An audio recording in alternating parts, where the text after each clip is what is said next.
Thank you, Cabinet Secretary. That concludes the statement. I will move on now to the next item of business, which is consideration of business motion 17968 in the name of Jamie Hepburn on behalf of the Parliamentary Bureau, setting out a timetable for the Stage 3 consideration of the Scottish Languages Bill. I ask any member who wishes to speak to the motion to press the request to speak button, and I call on Jamie Hepburn to move the motion. Move, Presiding Officer. Thank you, Minister. No member has asked to speak to the motion. Therefore, the question is that motion 17968 be agreed. Are we all agreed? Yes. The Parliament is agreed. And I can now move on to the next item of business, which is Stage 3 Proceedings for the Scottish Languages Bill. In dealing with the amendments, members should have the bill as amended at Stage 2, that is SP Bill 39A, the marshalled list and the groupings of amendments. The division bell will sound and proceedings will be suspended for around 5 minutes for the first division of the Stage 3. The period of voting for the first division will be 30 seconds. Thereafter, I will allow a voting period of 1 minute for the first division after a debate. Members who wish to speak in the debate on any group of amendments should press the request to speak buttons or enter RTS in the chat as soon as possible after I call the group. And members should now refer to the marshalled list. And at Group 1, on areas of linguistic significance, I call Amendment 13 in the name of Pam Duncan-Glancy, grouped with amendments as shown in the groupings. I call on Pam Duncan-Glancy to move Amendment 13 and to speak to all amendments in the group. Ms Duncan-Glancy. Thank you, Presiding Officer. And I'd like to speak to Amendments 13 to 16 in my name, 1 and 2, and 22 and 23. These amendments, 13-16, relate to the process by which areas are designated areas of linguistic significance. The bill, as it stands, already enables a local authority to designate part of its area as an ALS where certain criteria are met. However, as currently drafted, the legislation the designation is discretionary. My amendment strengthened the framework by introducing a clear duty that if an area contains a significant number of people with Gaelic language skills, then that area must be designated an area of linguistic significance. This change, I think, is essential if Gaelic is to be protected where it is most at risk and supported where it is most widely spoken. Then the bill, I think, should provide more than optional powers. It must create obligations. Amendment 13 introduces a new subsection into Section 1A of the 2005 Act, requiring that areas with a significant Gaelic-speaking population are designated an ALS. Amendment 14 deletes the existing provision, which would allow but not require such designations. Amendment 15 and 16 make consequential changes to ensure the duty is fully reflected across Section 1A. Taken together, these amendments, I think, shift the emphasis in the bill. And we know from evidence to the committee and from decades of advocacy by Gaelic communities themselves, the policy must begin with place. These amendments, I believe, make sure it does. Amendments 1 and 2, Presiding Officer, in my name, I think, are an important part of the local authority process of designating areas of linguistic significance. These amendments ensure that at certain stages in the process, the local authority must consult community representatives from an area which is likely to be designated. This, I think, is an essential part of the process. The local authority will designate, and that is important, but decisions to designate and the activity flowing from that designation will be for the local community, and it is right that their voices are clearly heard. Amendment 22 in my name provides for an important, I think, new democratic right, the ability for communities themselves to request that their area be considered for designation as an area of linguistic significance. The bill already establishes a framework in which local authorities can designate an ALS, and other amendments I have lodged create duties to do so where Gaelic-speaking populations are significant. But this amendment goes a step further, gives communities the ability to trigger that process. That, I think, is important because too often policy is done to communities, not with them. And nowhere is that more true than in rural, island and Gaelic-speaking parts of our country. The amendment does three things specifically, Presiding Officer. First, it allows any community to make a formal request to its local authority to consider designation. Second, if a local authority decides not to proceed with that designation, it must set out its reasons and make the reasons public. And third, it creates a right of appeal. Communities will be able to challenge the decision not to designate via a process set out by ministers. This amendment, I think, ensures that linguistic planning is not only responsive to community needs, but accountable to it. It gives power to communities to speak for themselves. I believe that these amendments together create a vital step in realising the community-led approach that this bill aspires to. Thank you, Presiding Officer. Thank you, Ms Duncan-Glancy. I call Emma Roddick to speak to Amendment 17 and other amendments in the group. Ms Roddick. Tablaive officer really. This bill provides provisions for local authorities to designate areas of linguistic significance. These will be areas where there are important numbers of Gaelic speakers or levels of Gaelic activity and that are clearly important for the future promotion and support of Gaelic language. But for this to meet its potential, people must have trust that these areas will indeed be designated where appropriate. So Amendments 17 and 18 will strengthen this provision by requiring a local authority to consider if any part of its area contains that significant number of people with Gaelic skills and to consider submitting a proposed designation to Scottish ministers if that test is met. Amendment 17 sets a time period of 1 year in which the local authority must give this consideration, and as the committee report for this bill acknowledged, there is need for urgent action here to ensure that our language and our language communities are protected. Amendment 19 adds to the bill's provision about the guidance that can be given to help local authorities with these decisions, to make particular reference to how they determine which areas could be designated. In addition, Amendments 20 and 21 also provide a ministerial power to require local authorities to reconsider in a case where an authority decides not to submit a designation proposal to Scottish ministers. Areas of linguistic significance will be a new development with the potential to focus strong support on areas with Gaelic activity and significant numbers of speakers. This important process will involve local authority decision-making, community input, Board na Gaelic advocacy and the involvement of Scottish ministers. So I move Amendment 17. Thank you.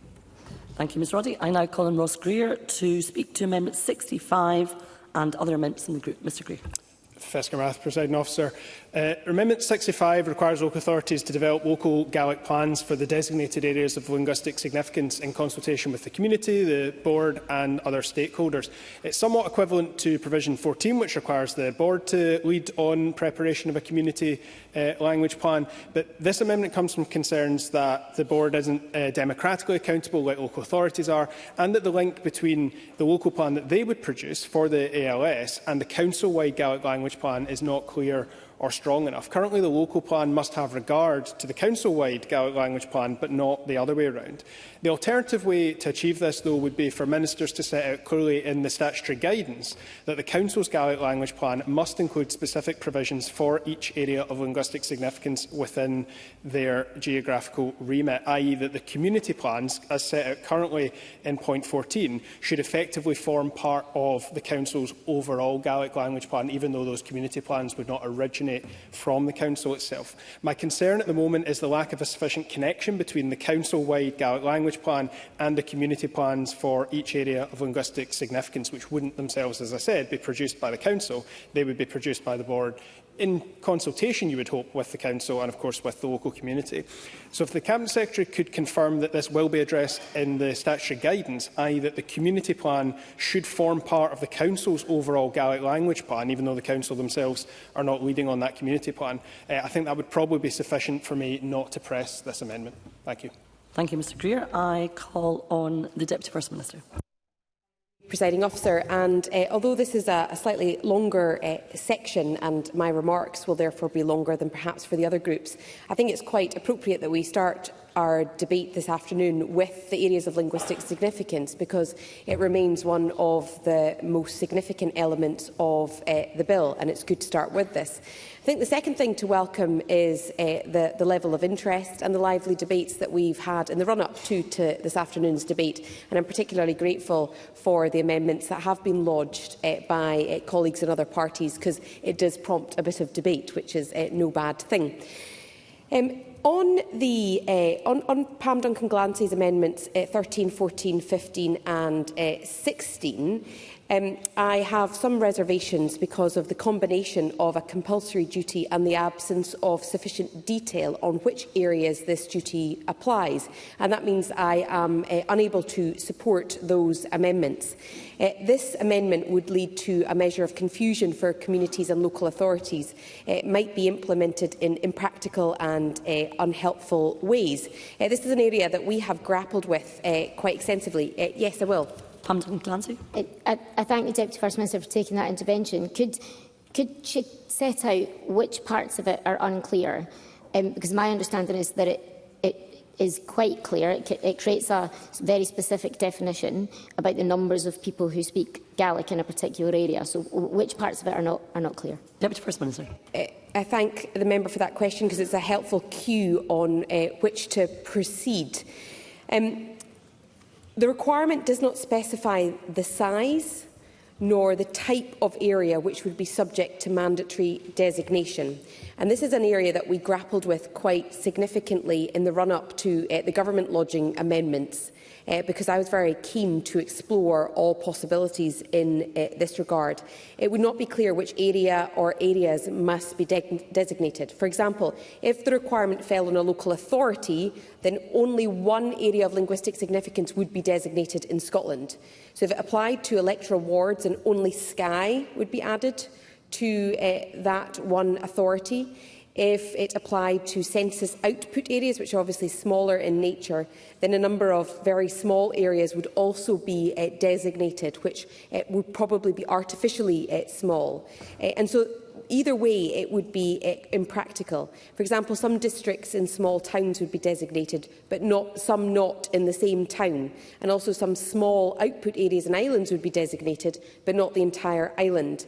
Some of the areas to be designated would be too small for the practical implementation of policy or programmes.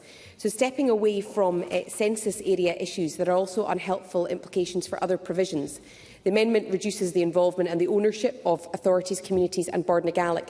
And I do recognise that one of the reasons why there is support for Pam Duncan-Glancy's approach is because it cuts out in some people's minds the bureaucracy of a process.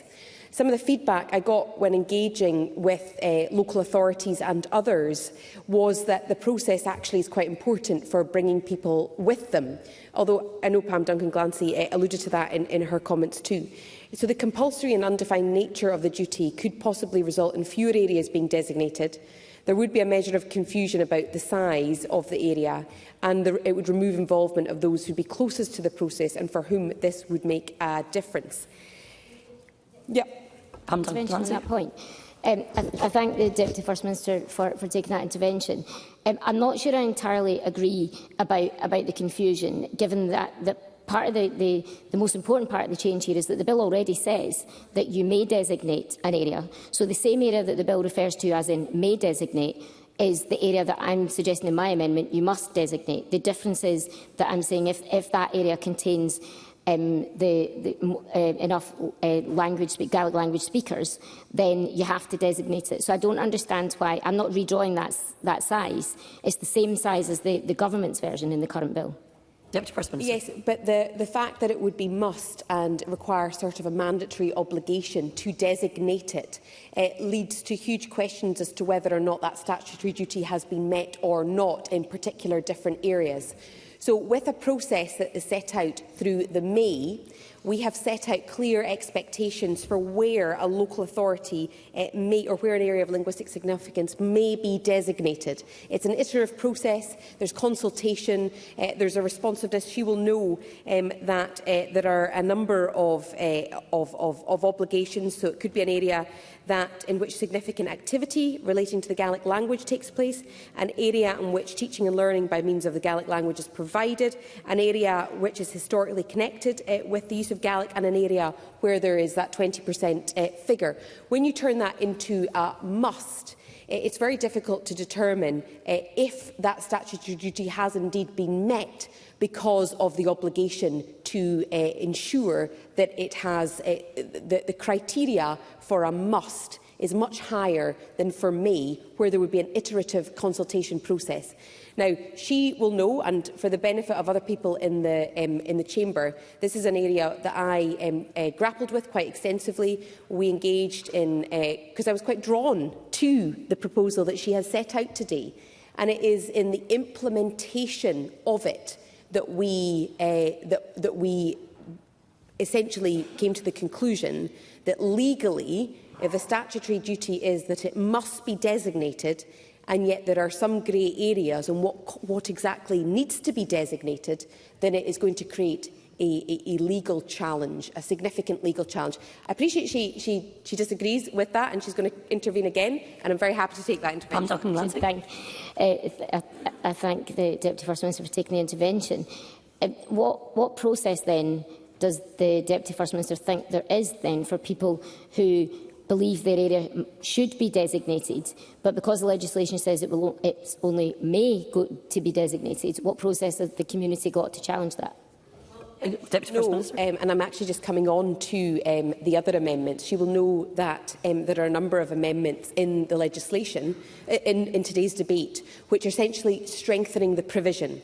So, having heard loud and clear that legally having a mandatory implementation of areas of linguistic significance doesn't work, my responsibility was to try and strengthen the provisions as far as possible, just short of mandatory. And that's certainly the commitment I gave to a number of groups and bodies that fed back on the impossible implementation of the must phrasing. So let me go through the other amendments, because some of those touch on it. So in terms of Emma Roddick's amendment, 17, 18, 19, 20 and 21, these amendments, along with the bill provisions as strengthened at stage 2, does provide a welcome and essential focus on areas with important levels of Gaelic activity and important numbers of Gaelic speakers. So that's a very clear message from Gaelic communities that this is an important requirement at this time. These provisions and amendments on areas of linguistic significance also provide important support for Gaelic initiatives that are in place, the work of community bodies and officers, and the development of Gaelic community plans. And we're happy to support 17, 18, 19, 20 and 21. Back to Pam Duncan-Glancy's Amendment 1 and 2, very supportive of Amendments 1 and 2. It's a wide-ranging bill touching on many areas of Gaelic and Scots activity, so community activity is hugely important. And I welcome those particular amendments which strengthen the focus and remind us that it is the community where the impact of these provisions will be felt.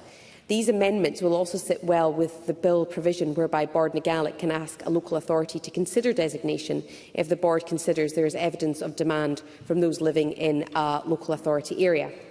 On Amendments 22 and 23, with Amendment 22 there is an overlap with the provision that's already in the bill, which requires Bord na Gaelic to make a request to an authority to consider making a designation if Bord na Gaelic considers there is evidence of demand. On Amendment 22, there are some questions to raise.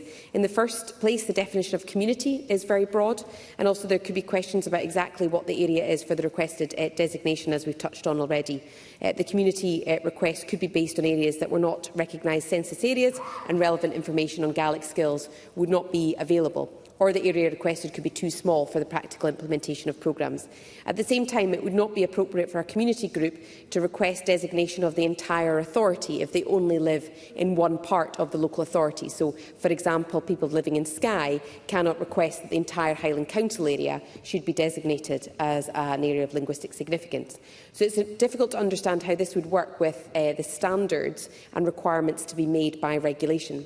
Also, the amendment doesn't contain a mechanism to prevent repeated requests, so a local authority could face multiple requests and from small groups for which it has to consider and publicise a decision on it each time. And the existing provision of the bill, which provides for requests to be channelled through Bord na Gaelic, requires a more streamlined and evidence-driven and appropriate approach. With Amendment 23, there are at present significant numbers of Gaelic development officers in post, and they are operating in communities at the moment.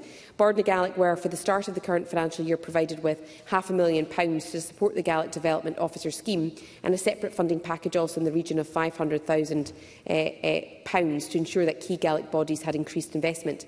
That includes funding for bodies such as Common na Gaelic, who have in the region of 17 immersed officers across Gaelic-speaking communities. At stage 2, the bill was amended to give Bord na Gaelic a duty to support communities with the preparation of community plans in particular areas, and that ensures that Bord na Gaelic works with the current Gaelic development officers that are already in place. So Amendment 23 has a measure of overlap with bill provisions that are already in place. It also introduces a measure of burden for the authority to make an appointment at the point of designation. On the appointment of development officers, it would be unusual for central government to regulate local authority staffing decisions, and I prefer to outline our priorities in the Gaelic strategy and standards and look to authorities in the board to implement and interpret. The regulations will make provision for what needs to happen in an area of linguistic significance, and it will be for local authorities to employ appropriate staff to fulfil those functions. On Amendment 65, and sorry, Presiding Officer, I did warn at the beginning that this one's a bit longer. I thank Ross Greer for that amendment focusing on an important issue of community plans, which has come up time and time again. And let me state for the absolute record that the areas of linguistic significance will only operate effectively if we have community plans. The question is whether this is the way to do it. In relation to this amendment, there is an overlap with provisions that are already in the bill. So at stage 2, the bill was amended to give Bord na Gaelic a duty to provide advice, assistance and support for the preparation of a plan for the development or promotion of the Gaelic language, Gaelic education and Gaelic culture in relation to a community in a particular area. The guidance amendments will also be important for that provision. Guidance will be provided on how to determine which areas are appropriate for designation as an area of linguistic significance, what factors to take into account in determining if an area should be designated as an area of linguistic significance, and the process for making those determinations. In addition, standards will be able to be set out expectations of how public authority functions are to be exercised in these areas. Where an area has been designated as an area of linguistic significance, the relevant authority's Gaelic language plan must set out the measures to be taken in that area, and ministers may make further provision about the required content of Gaelic language plans in respect of areas of linguistic significance. There will be an important community impact from those measures. The current area of linguistic significance provisions are already a package of mutually supportive measures combining local authority decisions, Bord na Gaelic involvement, community activity and ministers' interventions. As mentioned above, planning and community involvement are points that will be followed up in guidance, taking our lead from the proposed Stage 3 amendments on areas of linguistic significance guidance. With the current provision, the focus is on Bord na Gaelic supporting the wish emerging from the community. Although the idea behind Amendment 65 has much to commend it, it's preferable to have an initiative which originates with the community and is supported by Bord na Gaelic. Yes. Ross Greer. I'm very grateful to the Cabinet Secretary for taking that intervention and offering those points of reassurance around the guidance. I wonder if she would address the specific concern that I have that there is a requirement for the community plans to have regard to the local authority-wide Gaelic language plan, but there's not an equivalent requirement the other way around. In situations where a council may be producing a new Gaelic language plan, there is no requirement on them to have due regard for existing community plans in those areas of linguistic significance. And I wonder if that's something that could be addressed in the statutory guidance to ensure that this is all joined up and consistent on an ongoing basis. Deputy First Minister.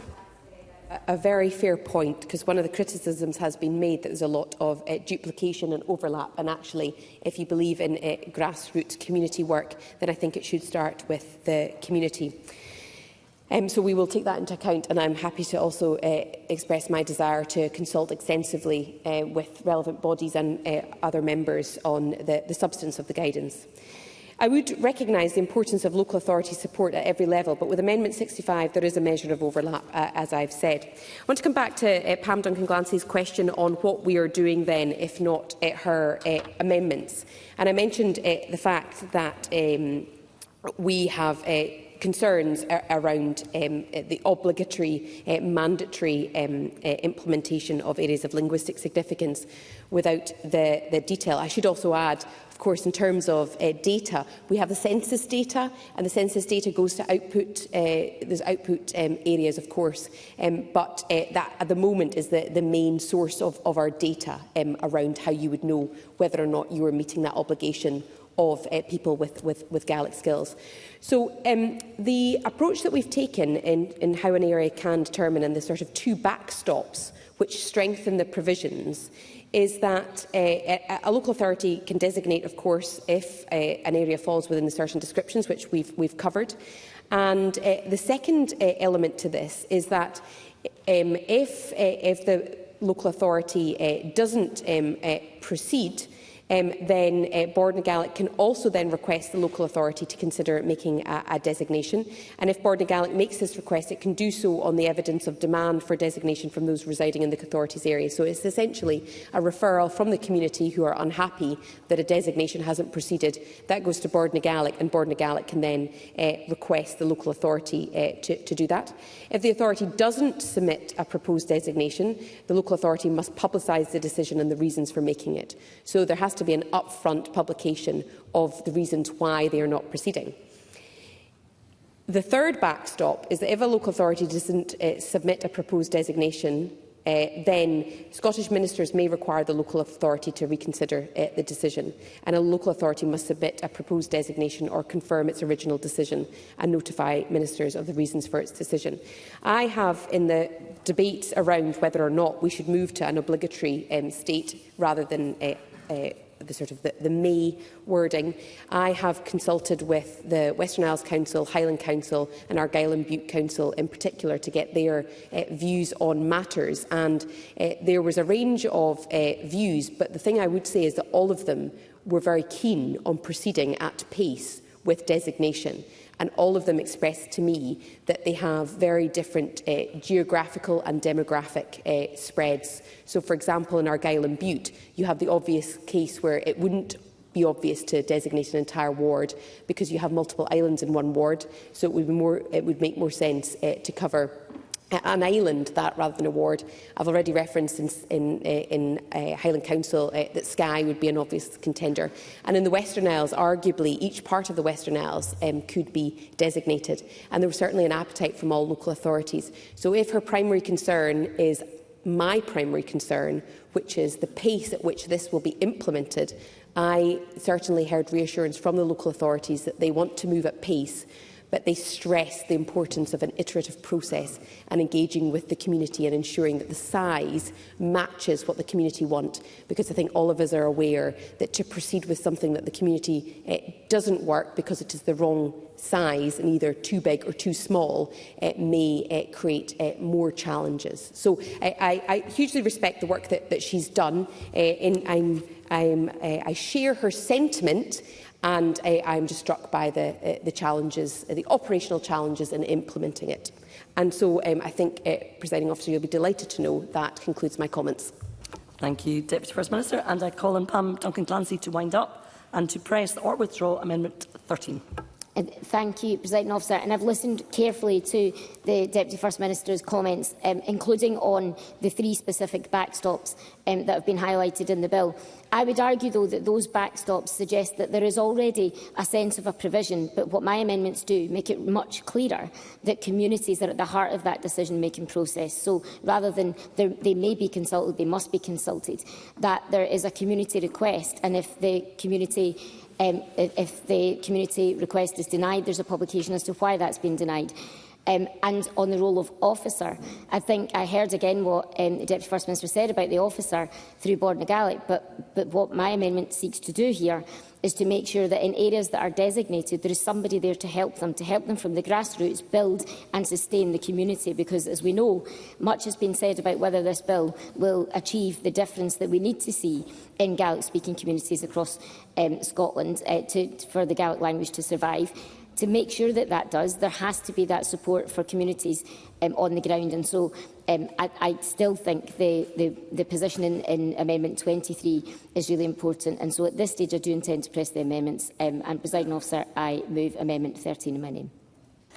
Thank you, Ms Duncan-Clancy. The question is that Amendment 13 be agreed. Are we all agreed? No. Parliament is not agreed. There will be a division and there will be a suspension to allow members to log in.